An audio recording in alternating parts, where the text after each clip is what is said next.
Odebrecht, lo que está ocurriendo con el congelamiento de cuentas del exdirector de Pemex y de Altos Hornos de México en Coahuila. ¿Frente a qué estamos? ¿Qué es este caso Odebrecht? Lo que está haciendo, intenta hacer el gobierno federal, ustedes que lo destaparon en México, que tiene ramificaciones en Latinoamérica. Para entenderlo desde Sonora, Raúl Olmos de Mexicanos contra la Corrupción. Buenos días. ¿Qué tal? Muy buenos días, Alberto. ¿Por dónde empezamos? ¿Qué es el caso, la trascendencia de este caso Odebrecht por el congelamiento de las cuentas, estimado?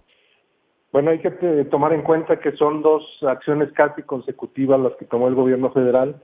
Una, recordará, la semana pasada se hizo la inhabilitación de Emilio Lozoya por 10 años para ocupar cualquier cargo público por el ocultamiento de cuentas bancarias que no había reportado en su declaración patrimonial. Y ahora, ayer se hizo público, aunque esto fue una medida que se tomó desde el domingo, acerca del congelamiento de las cuentas bancarias de Emilio Lozoya, de su hermana Susana y de un personaje cercano a él, que fue su colaborador, su secretario personal. Pero además se hizo congelamiento de cuentas de Altos Hornos de México, y seguramente la audiencia preguntará por qué vínculo tienen esta empresa tan importante con el caso Odebrecht.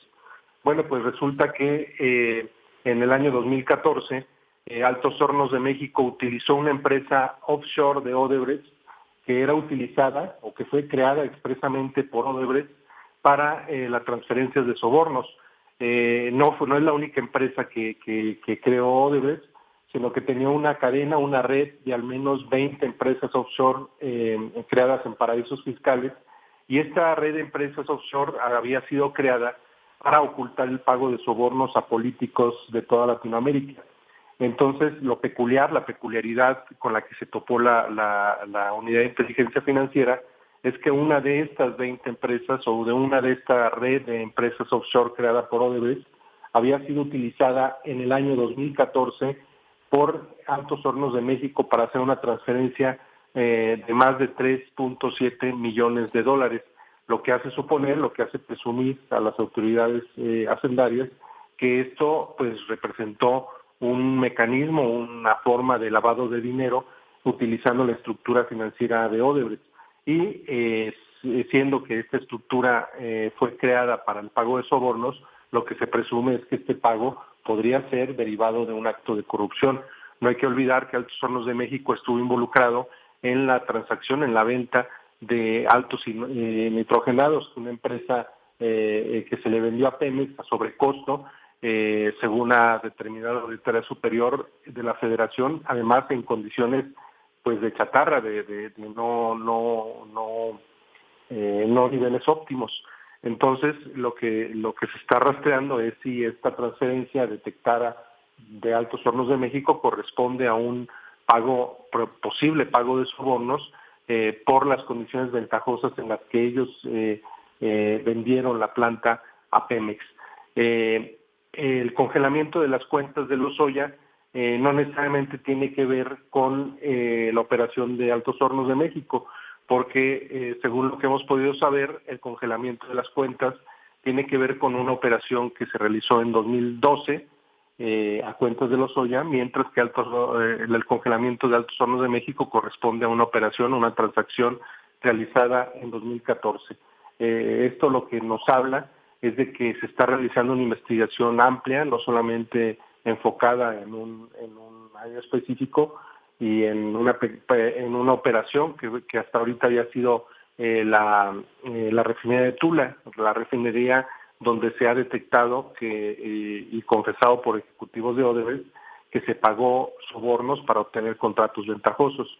Ante lo que estamos es que parece que hay una amplitud en la investigación que va a tocar a más personajes y que se extiende en el tiempo, no solamente en el caso de la refinería de Tula, sino que ahora vemos que se amplía. En total fueron 3.7 millones de dólares, dices, los transferidos en esta empresa por Altos Hornos de México. Por Altos Hornos de México, así es, que involucra, insisto, una empresa offshore creada por la red de sobornos de Odebrecht. Esta empresa utilizada fue utilizada posteriormente también para transferirle, según han dicho los delatores en Brasil, transferirle fondos a Emilio Lozoya para el caso de la refinería de Tula.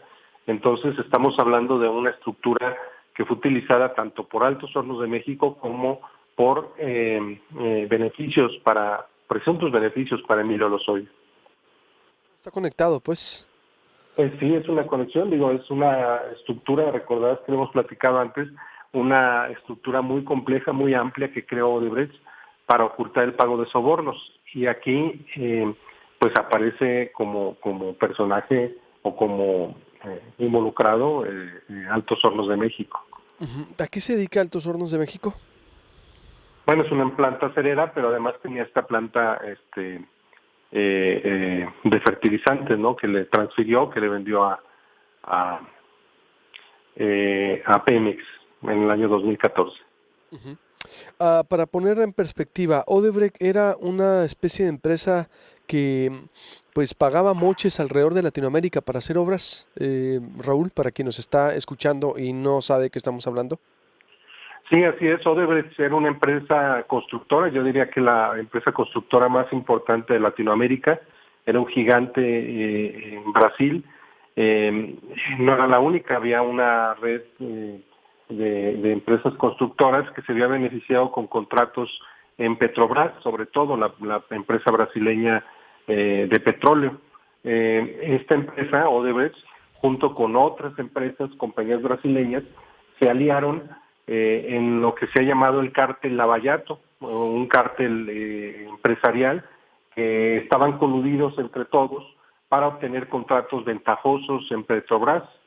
Al ver que este mecanismo les había resultado, exportaron este modelo de corrupción a Latinoamérica y el alumno más ejemplar de este cártel empresarial resultó Odebrecht, que replicó el modelo de corrupción de pagar sobornos a cambio de obra, de coludirse con otras empresas, y lo exportó el modelo a al menos 12 países en Latinoamérica, incluido México. Entonces, ante lo que estamos es, pues ante la mayor empresa corruptora de Latinoamérica, que en México operó a partir del año 2010, por lo menos el Departamento de Sobornos se ha documentado que operó en nuestro país desde el año 2010, obteniendo ventajas en distintos negocios, y particularmente en el caso de Pemex. Es relevante lo de Altos Hornos de México porque podría revelar que la amplitud de los actos de corrupción involucrados de Odebrecht en nuestro país no solamente habrían abarcado a Pemex, sino también a empresas de otro tipo, ¿no? A empresas como en este caso de Altos Hornos de México. ¿Tú crees que sí vaya que vaya esto en serio, que esté todo, que el gobierno esté calculando los pasos que esté dando? O sea, es decir, que bueno que es por la presión internacional, ya hacía falta algo. A Odebrecht en el sexenio pasado prácticamente los dejaron, pues, los perdonaron. ¿Tú cómo ves lo que está haciendo el gobierno federal? Bueno, me parece que son pasos que están dando, pero existe el riesgo de que no se estén dando en la forma correcta. No hay que olvidar que Emilio Lozoya está asesorado por uno de los abogados penalistas pues más con más colmillo en este país, que es Javier Coello, y él está muy pendiente de que se lleve el debido proceso. De no ser así, pues se corre el riesgo de que, como en otros casos sonados en nuestro país, pues se les caiga el asunto.